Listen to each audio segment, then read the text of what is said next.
often said in one sentence as if AI is just another buzzword, as if it is some sort of hype that will pass over time.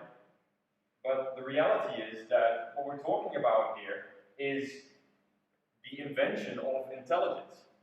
And intelligence is that one aspect that we see as that sets us apart from the other species on this planet, and the thing that we attribute our own success as individuals to as well very often. So this is something completely different if we look in this context.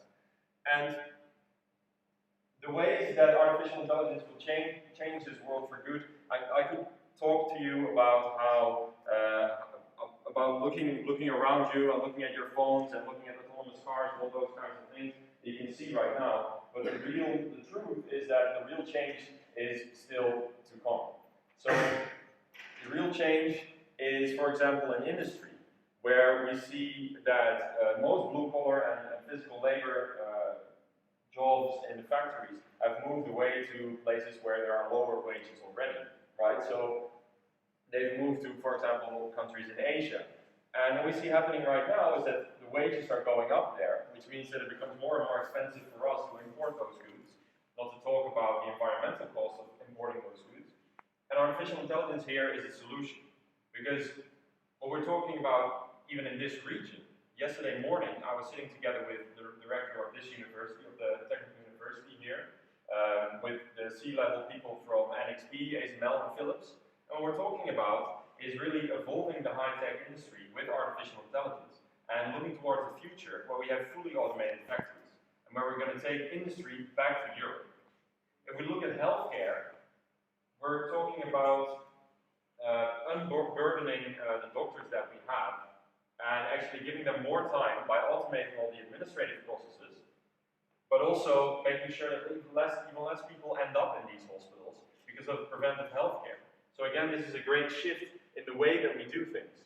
And we can see the same shift in agriculture, where we're optimizing agriculture, where we're needing less land, and we can do more with the same resources. And energy, where we're preparing ourselves for a true smart energy grid, where actually people can contribute their own renewable energies in an efficient way.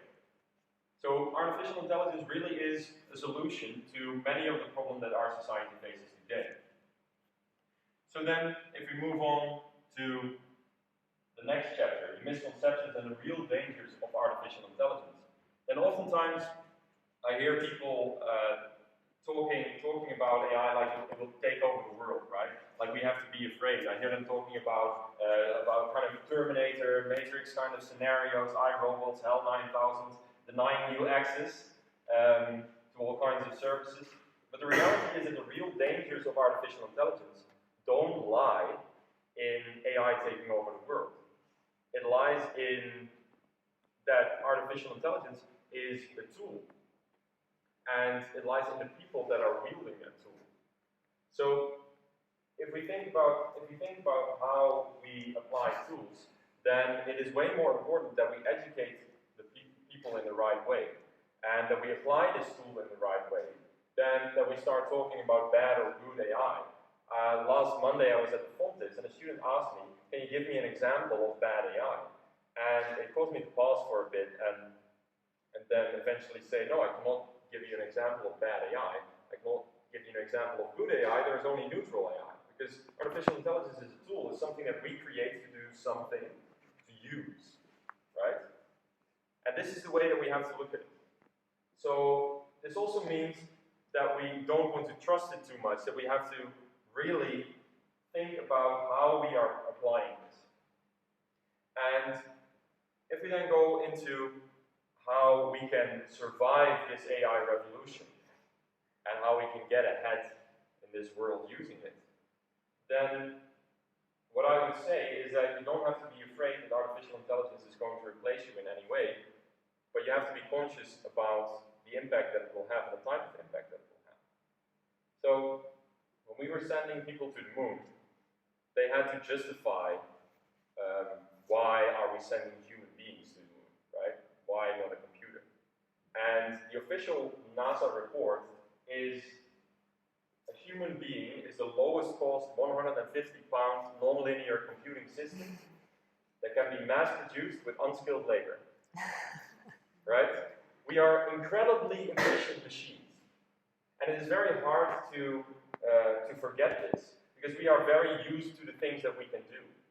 And the things that we are actually very good at as human beings is exactly the opposite of what artificial intelligence is good at right now. So in AI, we talk about narrow AI, right? Artificial general intelligence is something, is a fairy tale that's in the future. You can debate about it, you can philosophize about it, but the reality is that what we're dealing with today and where we can make an impact with is narrow AI. It's AI doing very specific things very well. And the things that we as human beings do very well is connecting all these things together, right? There is no single AI that can have an intent of doing something, that can take an idea from one place and place it in a completely different context, right? So this is our strength as human beings. So, right, be careful, this machine doesn't have a brain of its own. So this is often, it's very hard to be carried away in this world of smart machines and then thinking, okay, so we have to trust these machines, or don't we have to trust these machines? Well, neither. We have to trust ourselves, and we have to see what these tools are made for, right? So basically what I'm trying to say is that the only way to survive this revolution is to educate yourself about what AI is. Really educate yourself.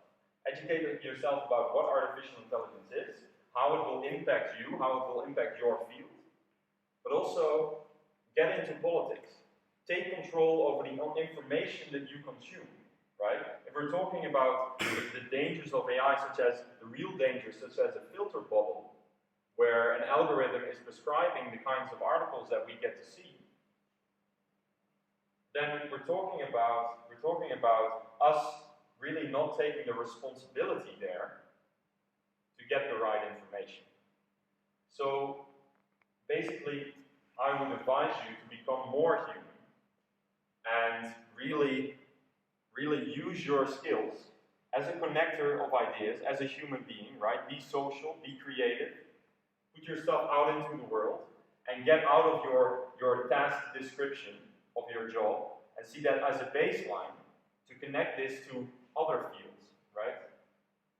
And that's the only way, and the easiest way that you can survive the AI revolution. So yes, jobs are going to shift from one place to the other. But that's not the real problem here. The real problem is that we have to have a mindset in which this is not a problem, right? In which we can survive this shift. So I would say be conscious and act with intent. Because it is the intent that you can't program. It's always somebody programming that thing. It's somebody picking out that data, right? If you look at, for example, Amazon, it's a funny example. They tried to automate their hiring process, and they took all the data that they had from all the people that they hired before, and then they made an algorithm that did the first round of selection, and the algorithm selected only male candidates. Now, is this because we're dealing with an evil AI? No, we're dealing with bad data. We're dealing with people that didn't go through the trouble of actually looking at what was given to them, right? So this is be conscious, act with intent.